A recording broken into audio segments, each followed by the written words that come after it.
तुम्हारे जीवन का लक्ष्य क्या है? भगवत दर्शन। क्या करोगे? भगवत दर्शन। झूठ बोलने की कला, भगवत दर्शन। मूर्ति दर्शन ठीक से हो नहीं रहा, विग्रह दर्शन हो नहीं रहा, भगवत दर्शन। कुछ भी मुंह है बोले जाओगे। क्या होगा भगवत दर्शन से? नामदेव जी भगवान को दूध पिलाते, पंढरीनाथ को, और अंत में जब बैठे गोरा कुम्हार के यहां सत्संग में, ज्ञानदेव, सोपानदेव, मुक्ताबाई ने एक डंडा मारा सभी संतों को और कह दिया, गोरा काका, और वो जो नामदेव थे, संतों को मारती है। गोरा कुम्हार थे, सावता माली थे, सत्संग चल रहा था, बड़े बड़े लोग थे, ज्ञानदेव थे, सोपानदेव थे, मुक्ताबाई थी, नामदेव थे। वो नामदेव जिन्होंने कुत्ते से भगवान को प्रकट किया, वो नामदेव जिन्होंने प्रेत से भगवान को प्रकट किया, वो नामदेव जिन्होंने 2.5 साल में भगवान को दूध पिलाया। और जब सत्संग चल रहा था तो पूछा मुक्ताबाई ने कि काका, गोरा काका कुम्हार थे, वो घड़े बनाते थे, हमारे भारतीय परंपरा में संत कैसे रहे, जरा देखो। कबीर, लोग कहते हैं वो तो संत हैं, भगवान हैं। भैया कपड़ा बुन के कपड़ा बेचते थे तब खाते थे। ये गृहस्थी लोग अपना, महाराज जी हम लोग तो गृहस्थी है ना, हम लोग गृहस्थी तो पाप हो क्या? पाप हो गया है तुमको? कबीर दास के 2 बेटे, एक बेटे एक बेटी, कमाल और कमाली, वो गृहस्थ नहीं है? नामदेव नहीं है? अरे 98% हिंदुस्तान की संस्कृति में जो भी भक्त हैं वो गृहस्थी हैं। ये पता नहीं इन लोगों को किसने पढ़ा दिया है कि जहां कुछ हो महाराज जी हम लोग गृहस्थी है ना, क्या करें। तुलसीदास कौन, कबीरदास कौन, नामदेव कौन, रैदास कौन? बोलो बोलो, कोई ऐसा है जो नहीं हो? सभी गृहस्थ हैं, सब। लेकिन आपने तो गृहस्थी को पाप से जोड़ दिया। गृहस्थी ना हुई, आपको पाप करने के लाइसेंस मिल गए। गृहस्थी ना हुई, आपको भगवान से दूर रहने का लाइसेंस मिल गया। हम कोई बाबा जी थोड़ी हैं, हम तो गृहस्थी हैं। अच्छा, गृहस्थी? गृहस्थ का असली अर्थ भी नहीं जानते, संस्कृत का स भी नहीं पढ़े। गृहस्थी, गृहांधकूपम।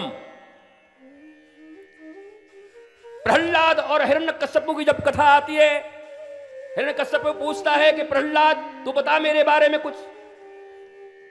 तो क्या कहते हैं पता है? मैं गृहस्थी हूं। प्रहलाद कहते हैं पिताजी झूठ मत बोलना, सॉरी छोटा हूं, तुम गृहांध कूपम हो। बोला मतलब? बोला गृह के अंधे कुएं में गिरे हुए हो। गृहस्थी अलग होती है और गृहांध कूप अलग होता है। गृह के अंधे कुएं में गिरकर अपना, अपने परिवार, अपने समाज का बंटाधार कर लेना अलग है, और गृहस्थ का अर्थ होता है गृह। गृह कौन है इस दुनिया में? गृह कौन है? घर कौन है? यही लोग हैं सब बैठे हुए जो भजन सुनते हैं, ये दुनिया धर्मशाला है, ये तो सराय है। तो घर कहां है? अरे तुम रोज तो भजन सुनते हो। 4 दिन की जिंदगी 2 दिन का मेला है, न तेरा है न मेरा है। ओह, ये भजन सुनते हैं ये लोग तो ऐसा लगता है कि नामदेव और ये शंकराचार्य इनके सामने प्रणाम करने लगे। ऐसा आंख ऐसे ऐसे करके सुनेंगे और 2 ही मिनट में फिर इनकी सब खत्म, गृहांधकूपम। और 2 मिनट जब भजन सुने तो लगे वाह, लगता है शंकराचार्य उत्पन्न हो गए, फिर से आ गए पृथ्वी पर। गृहस्थी, गृहस्थ जो अपने गृह में स्थित है। गृह कौन है? घर कौन है आपका असली? असली ठिकाना कहां है आपका? कहां है ठिकाना आपका असली? क्या ईश्वर के चरणार बिंदु को छोड़ करके कहीं किसी व्यक्ति का ठिकाना है? भगवान राम के चरणों को छोड़कर, कृष्ण के चरणों को छोड़ करके हमारा ठिकाना कहां है? ये 70 साल के बुलबुले बन करके आए हो, पहले भी नहीं थे, बाद में भी नहीं रहोगे। कहां है ठिकाना तुम्हारा? तो असली घर में तो स्थित हो नहीं रहे हो, और गृहांध कूपम में गिरने के लिए रोज तैयार हो। और हम तो डूबेंगे सनम, तुमको भी ले डूबेंगे। हम तो डूब ही रहे हैं, बेटे बेटी को भी डुबा रहे हो। और नाम ये कर रहे हो कि हम तुम्हारे अपने, नाम ये कर रहे हो कि हम तुम्हारे बाप हैं। नाम ये कर रहे हो हम तुम्हारी माँ हैं, नाम ये कर रहे हो हम तुम्हारे दादा हैं। किस बात के हो? अगर हो तो इतनी पागलपन क्यों बढ़ रहा है भारतवर्ष में? इतने डिप्रेशन क्यों बढ़ रहे हैं? तुम्हारी जैसी माओ के रहते हुए, मदालसा के रहते हुए, सुनीति के रहते हुए। तो आज माँ लोग हमको ऐसा निगाह मारेंगे कि बाबा ये दोबारा मिल जाए रास्ते पर तो बताऊंगी इसको। हम तुम्हारे लिए ही बोल रहे हैं, तुम सुनो। हमको तो हमारी माँ पर गर्व है। एक माँ ने ऐसे लाल को जन्म दिया जो पूरी दुनिया में भारतीय संस्कृति का ध्वज फैला रहा है। हमारी भी माँ हमारे साथ है। हम कोई ऊपर से नहीं गिर गए कि बरसात के दिनों में गिर गए थे गुरुजी नीचे। हाँ, नई कहानी मत लिख देना कि अचानक एक दिन घोर घनघोर बारिश हो रही थी और अचानक से एक दिव्य पुंज बालक ऊपर से नीचे गिरा और उन्हीं का नाम श्री रितेश्वर महाराज है। हाँ? वो भी किसी मां की गर्भ से आए हैं, वो भी किसी पिता के अंश हैं, पर उनका लालन, उनका पालन, उनके ज्ञान, हमारे गुरु के ज्ञान, भारतीय सनातन संस्कृति आनंद, आह्लाद, प्रेम, शांति के लिए दिग दिगंत जहां जाना है जाकर मौज में जीना है। 70 साल तुम्हें भी जीना है, 70-80 साल हमें भी जीना है। अंतर एक ही है, हमारे पास डिप्रेशन नाम की कोई चीज नहीं। डिप्रेशन किस चिड़िया का नाम है मैंने सुना नहीं अभी तक। हाँ, घूमा मैं, हर प्रदेश गया, प्रदेश के राजधानियों में गया, 7-7 3-3 दिन के शिविर लगाए। उन 3 दिनों में सैकड़ों लोग मनोविकार से, मनोरोग से मुक्त हुए बिना किसी दवा के, बिना किसी दवा के। विचार शक्ति सबसे बड़ी शक्ति है, दवाइयों से कुछ नहीं होगा। ये कभी तुम्हें कमाल नहीं लगता कि हम चिंता करते हैं और हमारे पेट में, छोटी आंत में फोड़े हो जाते हैं चिंता से? मिले हो किसी घर में कोई डॉक्टर है कि ऐसे ही हो? तो पूछ लियो रिम्स में जाके। हमारे तो सैकड़ों हैं, बालक ही हैं, हमारे सब बच्चे ही हैं। चिंता करने से आंत में फोड़े हो जाते हैं। कमाल है भाई, चिंता से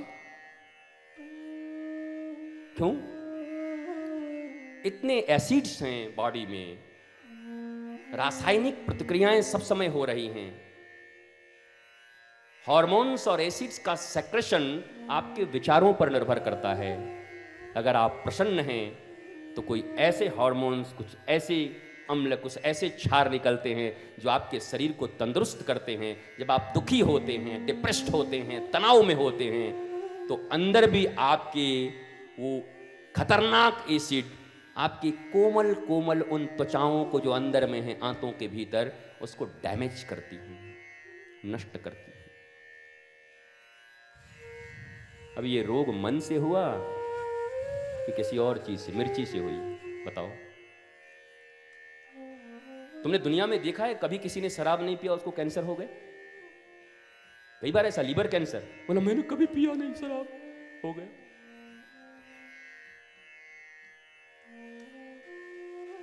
मेडिकल साइंस ये मानता है 80 to 90% जितने भी बॉडी के रोग हैं वो मन के द्वारा ही होते हैं और मन से ही नियंत्रित हो सकते हैं। 15 to 20% मैक्सिमम सुश्रुत ने जिस सर्जरी का विकास किया था, जो अचानक सर्जरी की जाए उसके द्वारा ठीक हो सकता है। दवाइयां तो है ही नहीं, मेडिसिन तो है ही नहीं। मेडिसिन तो हमारे किचन हुआ करते थे, रसोई हमारी दादी हुआ करती थी। सौंठ दे दे, हल्दी दे दे, ए धनिया का पानी पिला दे, सौंफ पानी में डाल दे, ये खिला दे।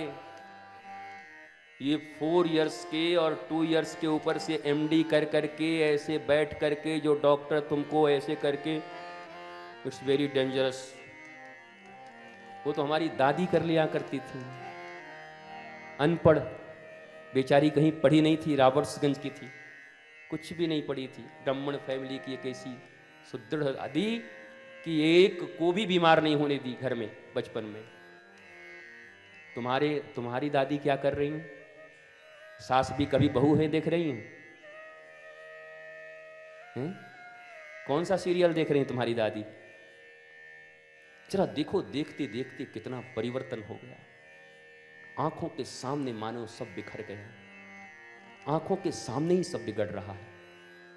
और ये अंतिम पीढ़ी है, फिर मैं कहता हूं इसके बाद मौका नहीं मिलेगा, क्योंकि वो पीढ़ी समाप्त हो जाएगी जिस पीढ़ी में ये सब चीजें थीं।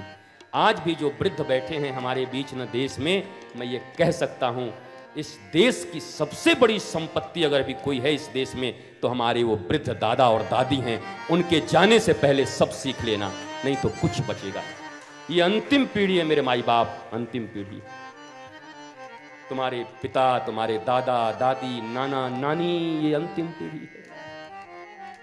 इसके बाद जो लोग आएंगे ये सब मैकोले की औलादें हैं, मैकोले की शिक्षा व्यवस्था में पढ़े लिखे, इनको कुछ पता नहीं, कुछ खबर नहीं है।